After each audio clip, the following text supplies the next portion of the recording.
Hi guys, so bago kayo dalhin sa araw ng kaguluhan, ay mag-i-intro muna ako. It's already, ano na ba ngayon? August 12. Yun ako sinipag mag-edit. And ito na siguro yung pinakamadaling intro. Basta, ganap to ng back-to-back birthday namin dalawa ni Jana. Kasi magkasunod lang kami ng aking bebe. Pero, ayun lang. So, ipapakita ko lang sa inyo na mabilis. Hindi masyadong detalyado kasi bukod sa full storage ako, mas nag-enjoy ako. And masabi ko na, nasa likod talaga ng camera ang tunay na saya. So, ano masabi natin today? Intro, pasok.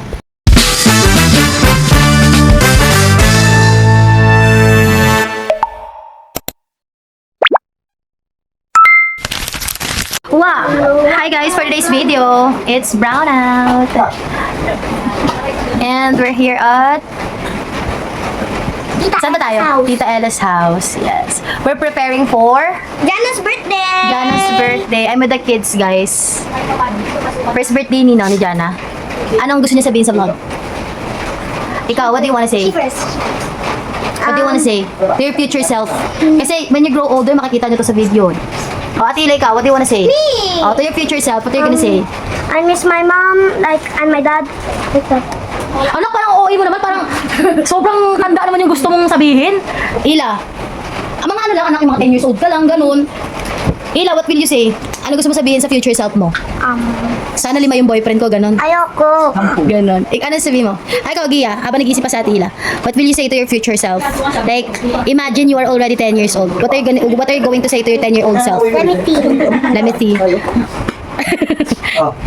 Ano sabihin? Gusto ko makita yung favorite artist ko. Wow, who's your favorite artist ba? Nakalimutan. Oh, diba? Nakalimutan. Ikaw, Gia, what's your dream na I'm lang? thinking to be a businesswoman. Wow, to be a Dream businesswoman. ko maging nurse. Wow, nursing. How about you? What do you want? To be, Well, yes, when you grow old. What job do you want? What's your, broadcasting. Ano broadcasting? Ano ba yan? Hey guys, time check. It's 1:21. Perfect na. Oh. Pupunta ko pala kita sa Capitol Hill. Kailan? Ngayon. Ha? 1:21 and natapos na lahat. Pati sa loob. Yan, let's check out. Diba? Hi kids! O, diba? Busy silang lahat. And yes, that's all. Yes, this is my look for Jana's birthday.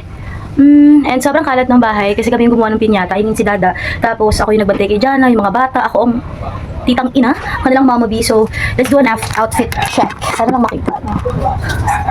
This is how I look. Pero, hindi kita. Ito natin nilagay. Outfit check. Tada!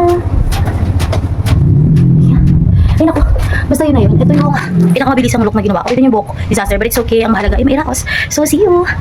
Fast forward! Look! So cute ng aming hambebe and we are so happy. Lahat ng puyat, lahat ng pagod, the sacrifices of each and every one, super worth it kasi sobrang naging maganda yung outcome kahit na binabagyo. Ang daming hadlang pero tuloy pa rin. And ito ang aking pamontage kinemerot sa mga handa. Wala nang keme, basta ayun yun. Basta sabi ko naman sa inyo, hindi magiging detailed ang vlog na to, basta makita nyo lang ang lahat. May nakita na ako, ha? Kahit dyan, sabang kayo ay nag-iingay, si ate natutulog na. Ayan, abot natin. Ayan, okay, palakpakan naman natin. Ayan, kailangan laksan natin at galingan natin. No? Alright, for now on, tuloy-tuloy tayo. Anong grade ka na? 2. Dahil grade 2 ka na, anong pangarap mo sa paglaki? Doktor. Doktor. Anong ginagawa ng isang doktor? Puro pang hospital pa naman kasi nangangabi ko. Lalim. ano po? Nagtutulong ng mga may sakit. Wow, palakpakan naman natin ang ating doktor. Wow, Tagalog.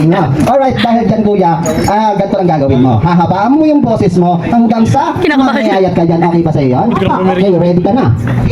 Wait lang. Excited ka, ha? Okay, ready ka na ba? Okay, ready, 1, 2, 3, go! Sino pa yung may birthday dito? Pangalan ng may birthday? Si Jana. Okay, dahil ready ka na, go! Anong pangalan ng tatang mo? Pangalan ni Mami? Mama B. Mama B, yan ang sabi mo. Landy Pat. Pinuking pa yung buong pangalan. Ano yung anak to? Ayun, mama mo pala yun, no? Okay, ganta, laksan mo ulit mo. Nag-video.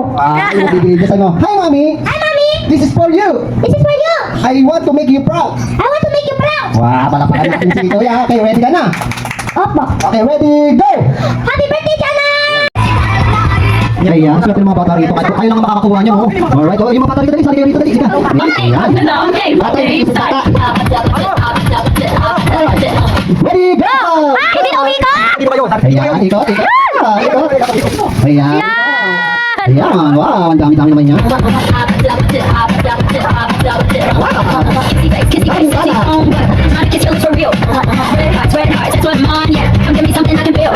Wah! Yes guys, time check is 4:25 a.m. And it's already my birthday. Hindi lang ako nakapag-vlog kanina pero ang genuine lang ng reaction kasi ang unang bumati sa akin is yung fam ni Jowa. So, hindi ko na video yun, pero nag-picture-picture kami kasi may mga bagay na hindi ko ina-expect na mangyayari. I thought na 10:30 makakauwi na kami, but 4:25 na, nag-enjoy kami sa pagkikwentuhan and so on and so forth.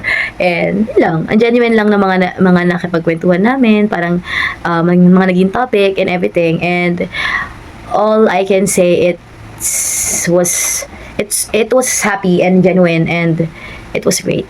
So, yun lang. Nabasa kami ng very light. Pero, before kaming umandar ng motor is nag-pray muna ako na wag muna kami umulan. And yes, this is my gawa. So, yun lang. Okay naman. Nakaride naman ng safe and everything. Hindi rin kami nabutan ng ulan. Effective ang prayers, yes. And, yun lang. 27 years old na ako. 3 years na lang. 30 na. But, I'm grateful. I'm happy. I'm genuinely happy. So, yun lang. Kita-kits later. Dito sa part na to, nagpe-prepare na ako ng pagkain na i-ready ko, which is yung favorite nila na walang katapusang Bake Mac. Yun lang naman. So, nagpe-prepare na ako dito. Kita nyo naman, wala pa akong ligo, wala pang tulog. Tada!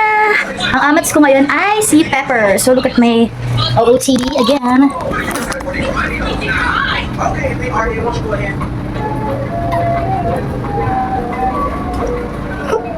I'm the happiest ever.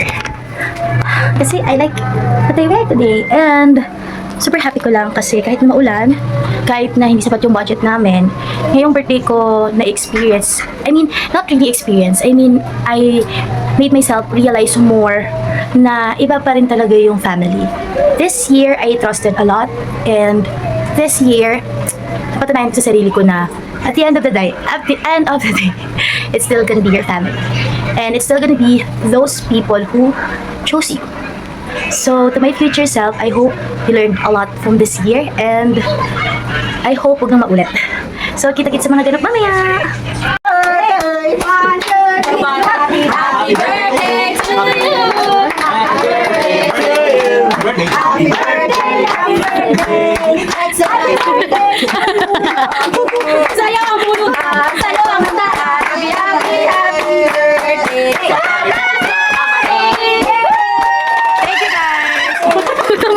Thank you guys, I love you all. Wait lang. Hoy, pa-video nga ako. I-blowjob ko yung candle. Ilagay mo na si kuya na ma-blow. That's so nice. Go, Ariana. Okay. Oh my God, that's so nice. It's so nice.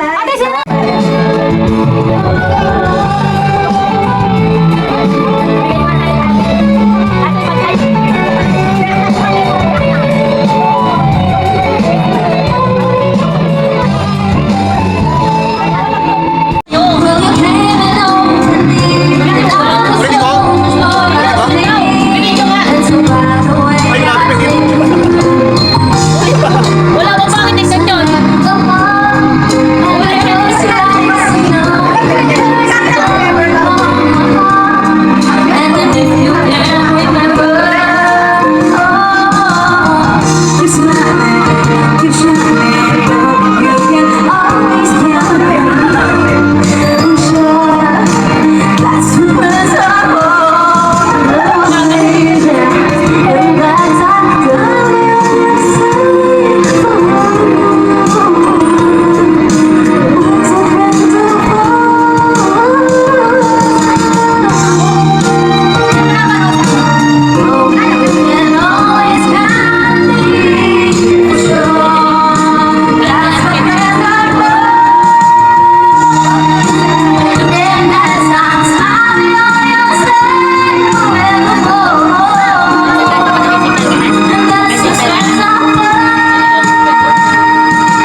time check, it's 12:49 and kakauwi lang ng aking mga bisita. And I'm going to unbox yung mga gift na hindi food. Kasi usually yung mga gift nila sa akin yung food. First is, this is for my mom. Unbox tayo. So, ang daming tape, nakakaloka. Mas nagliligpit si Wako sa background ko. Pasensya na niya na itsura ko kasi hindi na ako nag-retouch kasi anong oras na rin and late na rin kasi in-announce na walang pasok. So, nakiayon din na sa akin and I thank God for that. So, ano kaya to? Ano to? So, kailangan ko pa rin siya buksan kasi hindi magkakasya. Pero parang ko ba ito damit? The color is... Wait lang. You know my mom, gusto niya talaga lagi akong burika. So, I think this is a dress. Wow! I like it. Kasi, this is the type of dress that I always wear. Kasi, madali lang siya. And super comfy and stretchy. Wow! I'm so thankful for this. Thank you, Mom! This is from my mom. And, itong pinakamalaki.